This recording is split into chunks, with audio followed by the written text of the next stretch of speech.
That morning, when Debbie had fallen asleep, Melissa had outlined the entire plan in her mind. She wanted to snatch Alex for herself and make him feel completely disappointed in Debbie. The previous day, Angelina Sanders had revealed something to her. She had said that if a woman got pregnant with a man's baby, then no matter how much that man disliked her, he could only resign himself to his fate. So, Melissa's ultimate goal was to get pregnant with Alex's baby. Melissa thought about this. She found Lou Rourke's number in her contact list and pressed it. Soon, Lou picked up the call.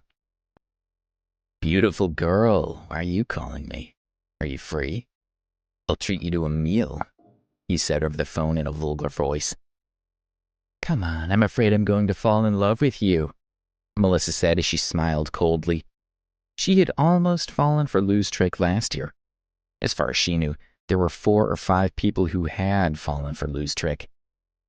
"Look at what you're saying. Would you dare?" he said. "I'm calling you today to introduce you to a beautiful girl," Melissa said, getting straight to the point. "Really? Is she beautiful?" When Lou heard this, he was instantly intrigued. Melissa sent him a photo of Debbie.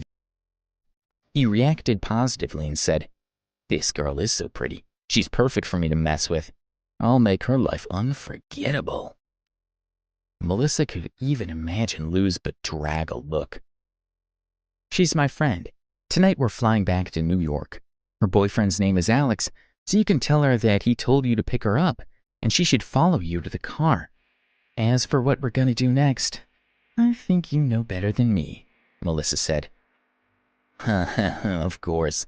She's that kind of a noob. So it's easy to trick her then. But I don't even know her boyfriend, so how would she believe me?" he said. "You don't need to worry about that. I'll arrange it for you. Just do what I told you to do. What's your license plate number?" she said, along with a few more words to him before hanging up. She played with her phone, planning things out in her head. A few minutes later, she stopped checking her phone. Then she opened her SMS interface and sent a message to Debbie. That morning, she had even forged the text messages she had sent between Debbie and Alex. As long as Debbie didn't look at the date and time, she wouldn't notice anything amiss. Plink, plink. Debbie took out her phone and saw that it was a text from Alex.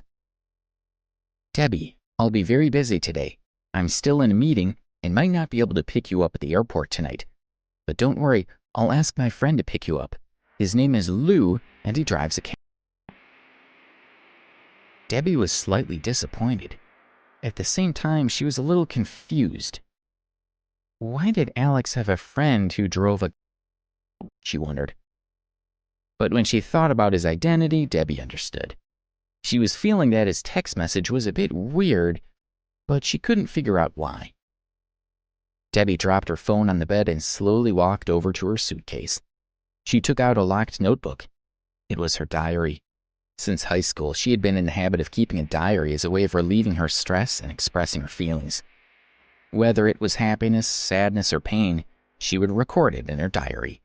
She sat down at the desk and started writing. Thursday, June 4th, 2019. Yesterday, I participated in the Sky's the Limit talent show. I didn't expect Melissa would frame me. When I was chased into the water by that dog, there was only one feeling in my body: pain. Heart-piercing pain. I cowardly chose to give up. At that moment when I was about to die, only Alex came to my mind. I called Alex twice, but he didn't answer. He had texted to say that he was busy. I feel a little disappointed, but I don't blame him at all. Alex has arranged for his friend Lou to pick me up at the airport. After an hour of writing, Debbie slowly closed the diary and locked it with its delicate lock. Her diary had never been read by anyone. At 7 o'clock in the evening, Janice brought Debbie and the others down to the lobby to take a taxi to the Chicago International Airport. After nearly a 2-hour flight, the plane landed in New York. Janice and Rita supported Debbie as she slowly walked out of the terminal. They had planned to send Debbie to New York's General Hospital first, but she refused.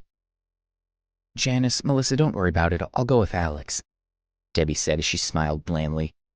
"Alex told me that his friend would come and pick me up." "Oh, Oh, so you're waiting for your boyfriend's friend. Janice, there's no need to rush Debbie. After staying in Chicago for such a long time, she's worried about not seeing her boyfriend, Melissa said, joking around because she wanted to get Janice and the others to leave this matter alone. That won't do. Call Alex now and we'll feel better when we see him, Janice said. Although Debbie didn't know it, she could only give him a symbolic call. Melissa had already muted her phone. Don't worry, Alex told me that he's going to get his friend to pick me up. Yes, you can help me find him, she explained to Janice and the others. Melissa calmly sent a text message to Lou, asking him to drive the car over. She initially wanted to wait until Janice and the others had left before texting Lou. For the sake of seeing a beautiful girl like Debbie, Lou had been waiting outside the airport since 7 o'clock. When he heard from Melissa, he drove slowly towards the arrivals terminal. Is that the one? Melissa's sharp eyes caught sight of an approaching. You guys wait here, I'll go take a look. As she spoke, Melissa walked quickly toward the car. Lou had already spotted Debbie, who was not far away. She was even more beautiful than in her photos. He smiled at Melissa and said, Beautiful girl, your friends are all lovely. Each one is more beautiful than the other. I'll settle for this one first, but you should contact them all for me when I have time. What happened to your teeth? Melissa looked at Lou speechlessly. When she saw the 2 black holes in place of his front teeth, she was momentarily taken aback. It's nothing, Lou muttered and hurriedly covered his mouth.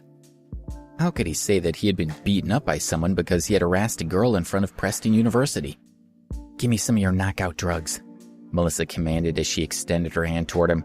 She was familiar with his technique and knew that he had drugs on him. What? He asked. What's with all the nonsense? Do you have it or not? If you don't take her today, will you still want to sleep with her? She said. Sure, here. Lou took out a bottle from the glove compartment and gave it to Melissa. He smiled and stuffed it into her pocket. Have you remembered what I taught you? Hearing Lou's impatient answer, Melissa said to him, without his 2 front teeth, he looked extremely ugly. All right, you can go over there now. With that, Melissa waved at Debbie and the others and went up to them. Debbie, I've asked clearly and he's here to pick you up. Lou pulled up in front of Debbie and walked up to her in a very polite manner. Hello, are you Miss Debbie? I'm a friend of Alex. My name is Lou and I'm here to pick you up. Lou was not acting vulgar at all. On the contrary, he looked like a refined young man, which gave the girls a good impression. Okay, thank you, Debbie said to him before turning to Janice and the rest. Janice, okay, you don't have to worry about my safety anymore. You guys can go, it's getting late. Janice and the others insisted on watching her get into the car and leave. She got in the passenger seat, waved goodbye to Janice and the girls, and Lou slowly drove away. Okay, Debbie's finally taken care of. Let's all go home, Janice said. After she had finished her sentence, the 5 women said goodbye to each other and left. Melissa stood by the side of the road, and it looked like she was waiting for a car. When she saw that everyone else had gone, she returned to the arrivals entrance. If she missed her great opportunity that night, it would be much harder to get close to Alex. If she could get pregnant with his baby, it would be equivalent to winning the lottery. Even if Lou's deeds were eventually exposed, she didn't believe that Alex would do anything to her after she was pregnant. After planning what to say for a few minutes, she took a deep breath and dialed Alex's number. Hello, who is this? His voice excited her. He was from a very wealthy family. Hello, Alex. I'm Melissa, Debbie's friend from the girl group.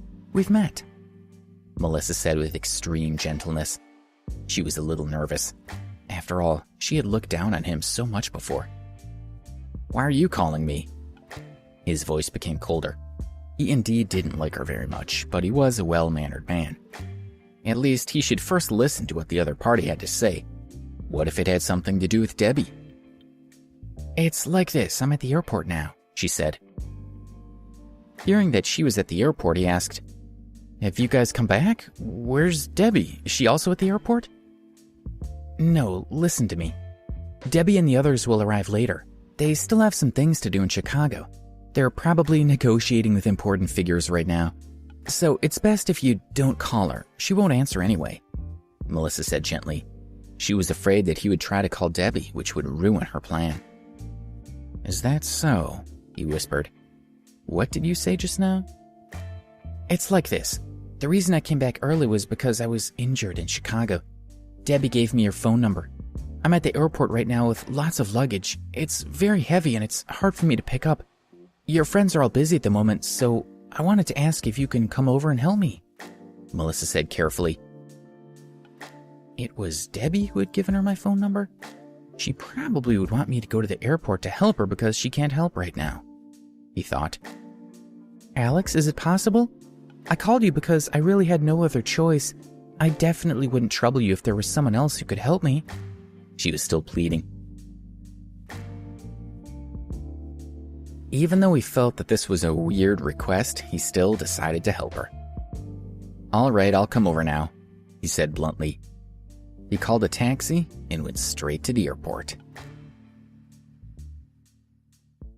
Please subscribe to the Pocket FM YouTube channel and press the bell icon for instant notification. Check out our channel for more such exciting shows.